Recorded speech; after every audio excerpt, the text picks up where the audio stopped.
Hi, Peter Charles here of Hooked Fly Fly Fishing, and today we're going to tie the Jezebel. Now, there's a couple of things about this fly that I'd like to talk about before we get going. First off, we're used to the idea of putting different colors of bucktail on a wing, for example, so you'd have brown over white or something like that. Or we might use two different kinds of materials. This one's unusual in that we're using the same material and the same color, gray squirrel tail, but we're using two different lengths. So we're creating a shape in the wing by using a short length and a long length of gray squirrel tail. And the other thing to do with the eyes, this pattern can call for jungle cock, or you could paint the eyes on the head, which I really don't like. I mean, if you don't mind tedious, go for it, but that is tedious with a capital T. I don't do that at all. The third method we have, which is not shown in any of the pattern books, it's my own little trick, is we're going to use some stick-on mylar eyes, and I'm going to show you how to secure them so they won't come off. So anyway, let's get going with the Jezebel and have a look at our materials. Our hook today is a size 2 streamer hook in a 3 extra heavy, 7 extra long. Our thread is a 6/0 Vivus, and the tail is barred wood duck, and I'm going to show a different method from the last time on how to tie this on. Our rib is a medium oval gold. The body is white yarn. The throat is tan saddle. Like I said, the wing is made out of gray squirrel. And we're going to be using these stick-on mylar eyes and this Danville ultrafine monofilament to secure them.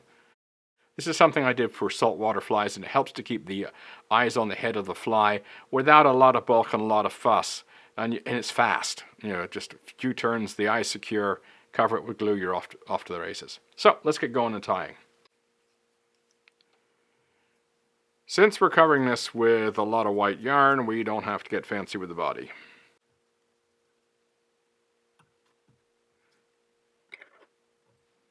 Okay, the next is the tail, and we're going to use this barred wood duck. And in the last one, I worked on trying to keep everything aligned.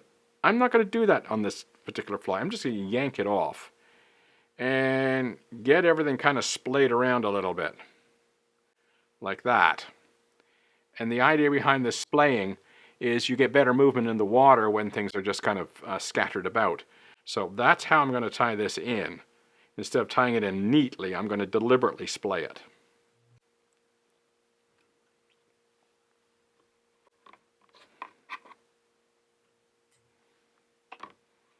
Now for our rib.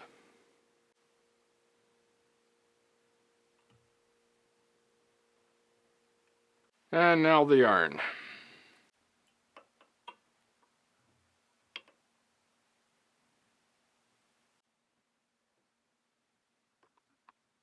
Now we're going to make 3 passes with the wool. That's why I'm not worried about putting it over the black thread. Normally I would use white thread if I was making 1 pass. So you start on the bump, and you start with a very tight wrap to squish down that yarn. And as you come off the bump, relax it so it fluffs up. And that way we tend to wipe out the effect of that hump, or that bump I should say.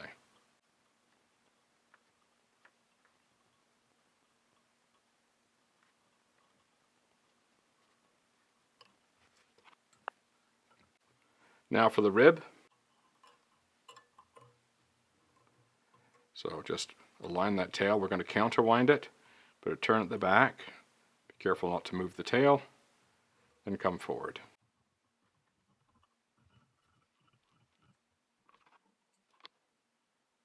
Okay, bring your thread to the back.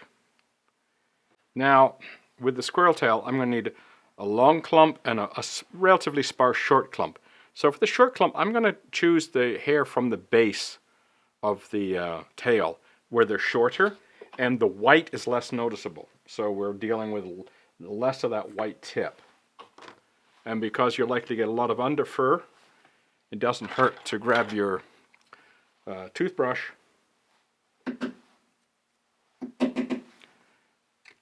and get rid of some of that underfur. So we're going to keep it about half the length of the body roughly. So measure that off, trim it,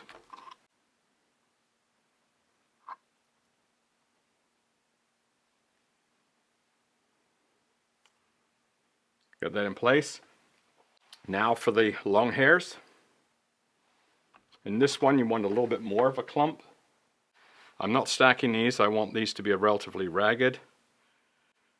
So I'm just going to put that the length of the tail. Trim it. A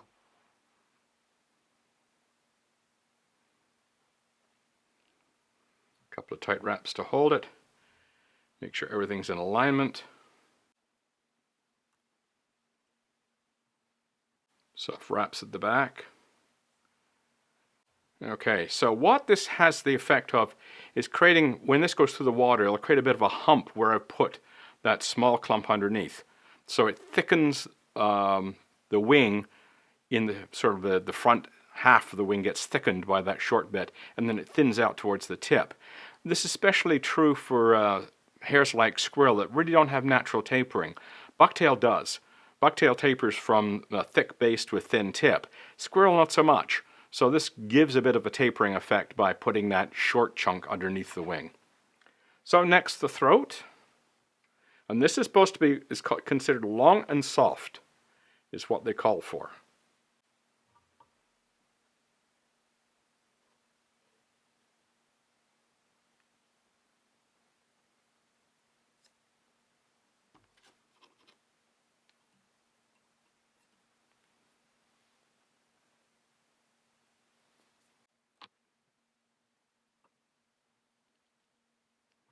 Now, one of the reasons I use 6/0 on this fly is to build up the head size relatively quickly. Normally, you know, a nice small head like that would be desirable, but we're putting eyes on the head, and when you put eyes on the head, you want a bigger head so the eyes become more noticeable. So the next bit we're going to do is to go around with that head and thicken it up. You make it a little bit longer if you wanted to, but fatter is what we're really after. And you get to the point, you get your mylar eyes out, and you want to size them to make sure that you've got enough head for these eyes to work with. If you were putting jungle cock on, this wouldn't matter. If you were painting the eyes on the head, it wouldn't matter. But with the mylar, you need a big enough head, and I have no problems with doing that. It actually, as far as I'm concerned, it improves the fishability of the fly. Okay, let's finish the black here.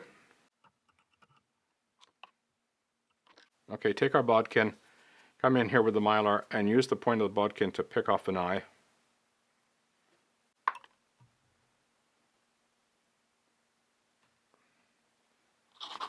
And now do the same for the other side.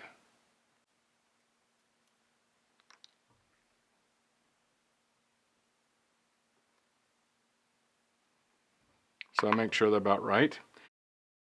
Now if we just glued these eyes on the way they are, they get knocked off.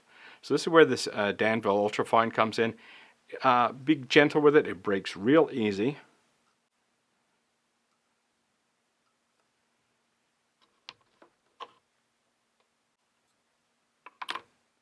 Pinch the eyes with your fingers. As I say, do not apply a lot of pressure with this stuff. There is a fine version, but I find that it is a little too thick for this job when you're using a relatively small head. Salt water I wouldn't care, I'd use the fine instead of the ultra fine, but for a smaller fly like this I'll use the fine. Now that doesn't look pretty right now, but when we start to put head cement on it, you'll see it changes considerably. All I've done is bind down those eyes.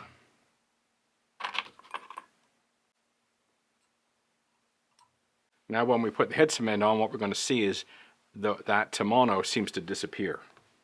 Okay, there's our Jezebel with the mylar eyes, and as you can see, they are covered by the glue.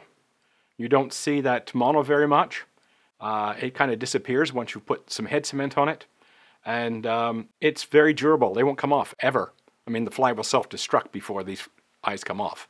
And plus, they curve to the head now, so they look more natural. They've got a better fit. So there we go. It's a way to use mylar stick-on eyes and have them stay on. So there's the Jezebel. I think it'll be a very effective fly. I like the idea of putting on that shorter underwing to make up for the fact that squirrel tail doesn't have much of a natural taper to it. and it's got a nice natural look to the fly. I think this one will fish quite well. So give it a try, the Jezebel. Cheers.